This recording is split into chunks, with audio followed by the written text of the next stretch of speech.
তুমি ভালোবাসার মানুষের বিয়ে কেমন হয় দেখতে? দেখা শেষ গয়না দিতে এসেছিলাম। চোখে পানি কেন?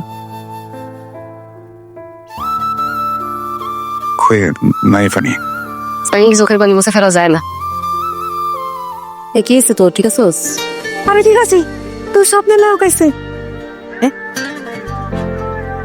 মাথায় পাপ পড়তে ওই দিক যা, এদিকে তাকে আছিস কেন? যা উল্টা বস।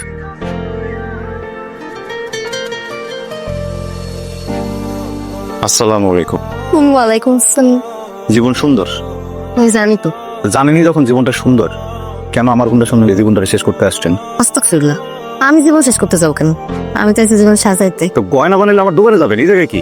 এত দূরে দোকান বানায় রাখছেন, রিক্সাও যায় না। আপনি তো ওই দিকেই যাইতেছেন। রাশেদ বাকিটাই আমার এই দোকানের কারিগর, বুঝছেন? এমন সুন্দর ডিজাইন কইরা গহনা বানায়, কি যে না দেখলে বুঝবেন না। আর সেই জন্যই তো এত ভিড় লেগে থাকে আমার দোকানে।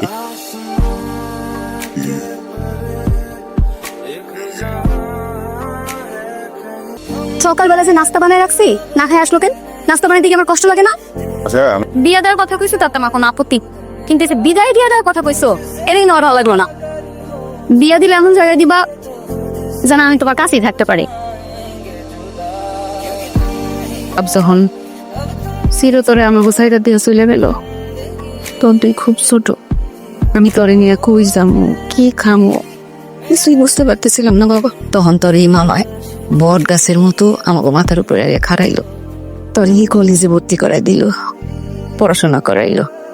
তারপরে হাতে ধইরা স্বর্ণের কারিগরের কাজ শিখাইলো।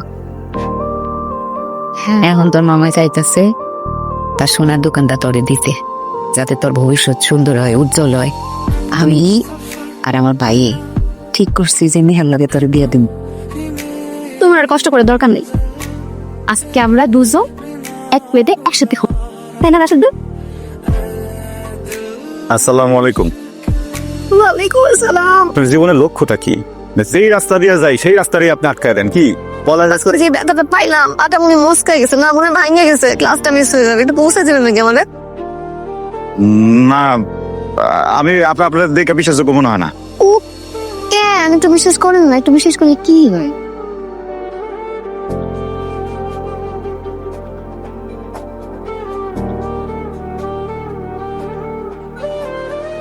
দয়া করে আমার এই বিশ্বাসের মর্যাদা রেখেন, ওঠেন। কেমনে উঠবো? দাঁড়াইতে তো পারতেছি না। চেষ্টা করেন, চেষ্টা করে আস্তে আস্তে ওঠেন। মনে চেয়ে দেখি, আদরে কাছে ডাকি, মনের জিয়ে কোঠা। শোনেন, ভালোবাসার যুদ্ধে সব জায়েজ। ভালোবাসার মানুষের সাথে একটু মিথ্যে কথা বলে কিছু হয় না। আমি সিনেমা তো দেখি।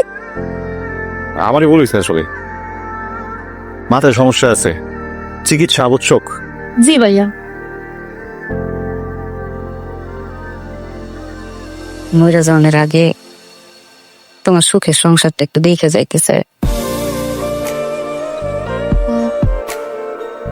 আসসালামু আলাইকুম। আমার উপর আপডেট কি হয়ে দিয়েছে? হইব না? না।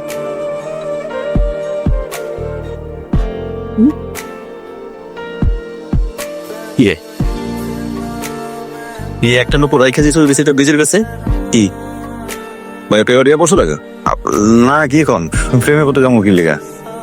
এরকম দেখছোস কি সুন্দর ডিজাইনের একটা নুপুর বানাই দিছে। মনের মানুষ বানালে তো সুন্দর হইবই। মনের মানুষের মন সুন্দর না হলে কি এত সুন্দর ডিজাইনের জিনিস বানায় দেয়? আমি না না, চিন্তা করলাম যে রেগুলার স্পেশাল কাস্টমারের কাছ থেকে এই নুপুরটা টাকা লবো না। এত রেগুলার কাস্টমার থাকতে আমার স্পেশাল মনে হলো কেন? প্রশ্নের উত্তর আমার জানা নেই। গয়না তো ভালো বানানো যেত, আমি এমন কিছু দেখতেছি। হয়েছে, আর লজ্জা পাইতে হবে না। আসেন, নিজের হাত দিয়ে আমার লুকুটা পরে দেন।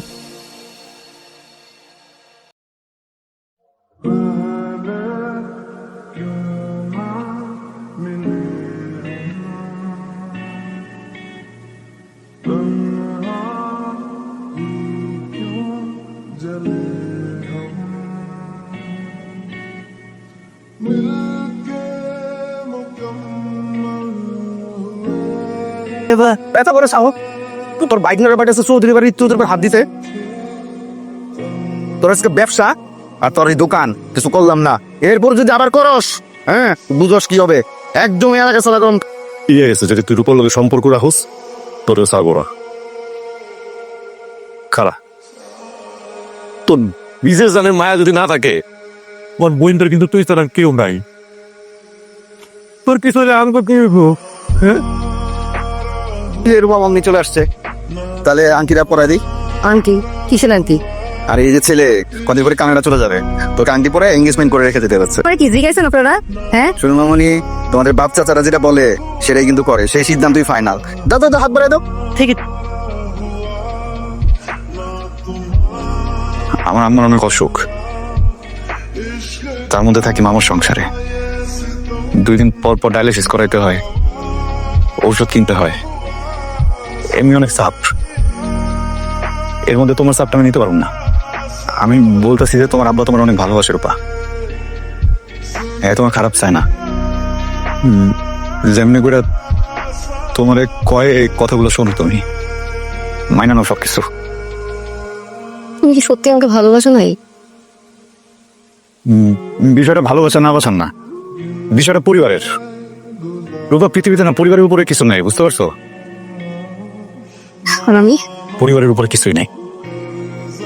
আমার জন্য আমার মা সবচেয়ে বড়, তার জন্য আমি সবাই ছেড়ে দিতে পারবো। তুমি তো রাজি যাও, আমি সত্যি বিয়ে করে ফেলাবো।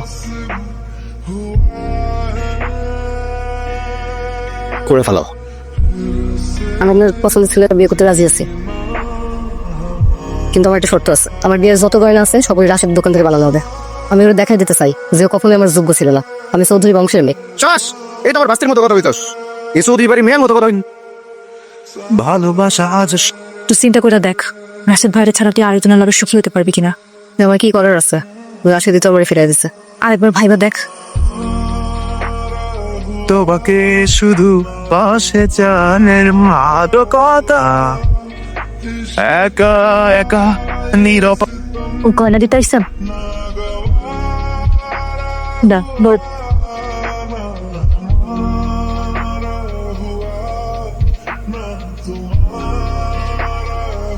তুমি ভালোবাসার মানুষের বিয়ে কেমন হয় দেখতে? শেষ কয়না দিতে এসেছিলাম, চোখে পানি কেন? নাই ফানি, চোখের পানি মুছে ফেলা যায় না। কেমন যেন অস্থির লাগতেছে, মনে হইতেছে তোমার সাথে থাকতে পারো না রূপা। চলুন আমি পালাই যাই, তুমি যেন কি ছোট্ট করে জীবন কাটাই। ওই যাবো, এত ভাই লাভ নাই, কালকে আমার বিয়া, পারালে তার আগে পালাতে হবো। তুই একটা বেশি বোঝাস, আমি রূপারে নিয়ে পালামো। মানে তুমি কি কইতাছি? বিশেষ করে আমি ছোটবেলা থেকে তোরা নিজের বোনের মতো দেখছি। আমার জীবনে যদি রূপা নাও থাকতো তাও আমি কোনদিন তোর বিয়ে করতাম না।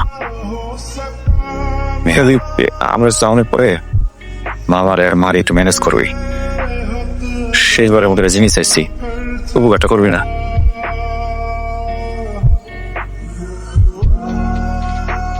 আমি অপেক্ষা করতেছিলাম। রাশেদ কই? আমি একটা জিনিস কিছুতেই বুঝতে পারতেছি না, কুকুর কি অবস্থা এখন? অবস্থা বেশি একটা ভালো না। প্রসাদ তুমি কোনো চিন্তা করো না, ফুকু সুস্থ হয়ে যাবো। আচ্ছা ওই রূপারে তো বুঝে গেছিস না যে রাইকের বেলা আম্মা সুস্থ হয়ে পড়ছে, হাসপাতালে আছি, ওই ব্যাপারটা বুঝতেছি কি করুন, বুঝে গেছিস না? তুমি একটু শক্ত হও। তোমার আমি একটা কথা বলতে চাই, তুমি না এতদিন একটা ভুল মানুষে ভালোবাসছিলা। কি ফালতু কথা বলতেছস? রূপার লেগে অপেক্ষা করতে করতে আমি নিজে তাকে বাড়ি যাই, বাড়ি গিয়ে দেখি সে অন্য একটা পোলারে বিয়া করে ফেলতেছে। উল্টা উল্টা কথা বলছিস আমার সামনে। আমি যা কইতাছি সত্যি কইতাছি, আমি আর ওটা তোমার কাছে বুঝাইতে গেছিলাম, সে তো আমার কথা শুনি নাই, আমার অপমান করে বাড়ি থেকে বাইর করে দিয়ে আমার সামনে নারী বেটারে খবর কইতাছে। তোর আম্মা